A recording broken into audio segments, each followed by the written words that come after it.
ایک نیک آدمی کے دو بیٹے ہوتے ہیں۔ اس نے ان کی پرورش ان کی ماں کے انتقال کے بعد کی تھی، جب تک کہ وہ بالغ نہ ہو جائیں۔ اس نے چاہا کہ ان کے بیٹوں کی شادی دو اچھی لڑکیوں سے کر دی جائے، لیکن انہوں نے انکار کر دیا۔ انہوں نے اسے کہا کہ انہیں آزادانہ طور پر اپنی بیویوں کا انتخاب کرنے کے لیے چھوڑ دیں۔ اس نے کوئی اعتراض نہیں کیا اور انہیں اچھا انتخاب کرنے کا مشورہ دیا۔ دونوں بیٹوں نے دو لڑکیوں سے شادی کر لی جو باپ کو پسند نہیں تھیں، لیکن اس نے اعتراض نہیں کیا اور اللہ سے دعا کی کہ وہ انہیں ان کی بیویوں کے ساتھ ہدایت عطا فرمائے۔ ان کی شادی کے ایک ماہ بعد باپ کو اس بات کا بہت افسوس ہوا جب اس نے دیکھا کہ اس کا بڑا بیٹا اپنی بیوی کو راضی کرنے کے لیے نمازیں چھوڑتا ہے، اس کی تمام فرمائشیں پوری کرتا ہے اور کبھی اس کی نافرمانی نہیں کرتا۔ اس کے ساتھ ساتھ اس کا سب سے چھوٹا بیٹا وہ اسے گھر پر نہیں دیکھتا، کیونکہ وہ اور اس کی بیوی ہمیشہ باہر نکلتے تھے اور رات کو دیر سے واپس آتے تھے۔ باپ کا غم بیماریوں میں بدل گیا، جس کی وجہ سے وہ اپنے پیروں پر نہیں چل سکتا تھا اور ویل چیئر پر آ گیا۔ مسئلہ اس وقت شروع ہوا جب باپ ڈرائیور کو لے کر مسجد گیا تاکہ وہ اجتماعی نماز پڑھ سکے۔ بڑے بیٹے کی بیوی نے اپنے شوہر سے کہا، تمہارا باپ ہماری اجازت کے بغیر ڈرائیور کو لے جا رہا ہے، وہ بھی اپنے درد سے بہت رو رہا ہے۔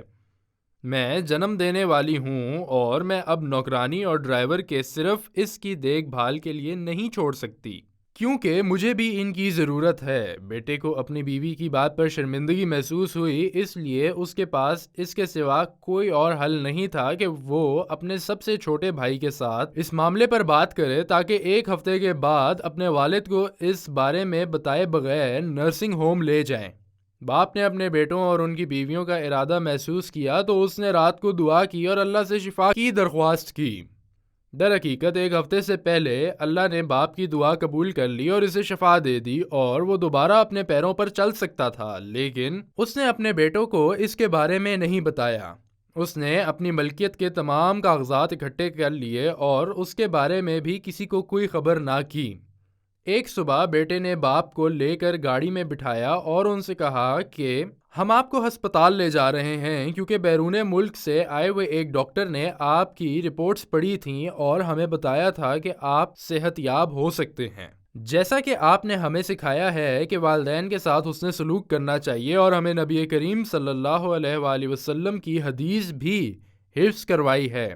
باپ جنت کا درمیانی دروازہ ہے، اس لیے اگر تم چاہو تو اس دروازے کو نظر انداز کر دو، ورنہ حفاظت کرو تو ہم آپ پر مہربان ہیں۔ چند منٹ بعد باپ حیران رہ گیا کہ اس کے بیٹوں نے اسے نرسنگ ہوم لے جا کر نرسنگ انتظامیہ کے حوالے کر دیا اور خوشی خوشی اپنے گھر واپس آ گئے۔ اسی وقت باپ بینک گیا اور اپنا سارا پیسہ لے آیا، مزید یہ کہ اس نے وہ گھر بیچ دیا جس میں اس کے بیٹے رہتے تھے، پھر نرسنگ ہوم چھوڑ کر دارالحکومت میں اپنے بھائی کے پاس چلا گیا۔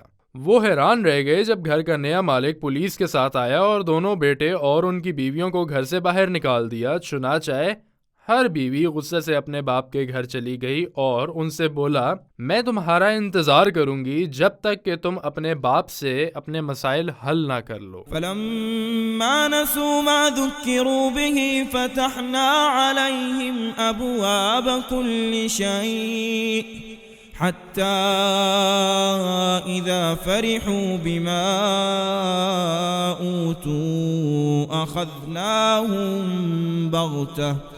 أخذناهم بغتة فإذا هم مبلسون فقطع دابر القوم الذين ظلموا والحمد لله رب العالمين۔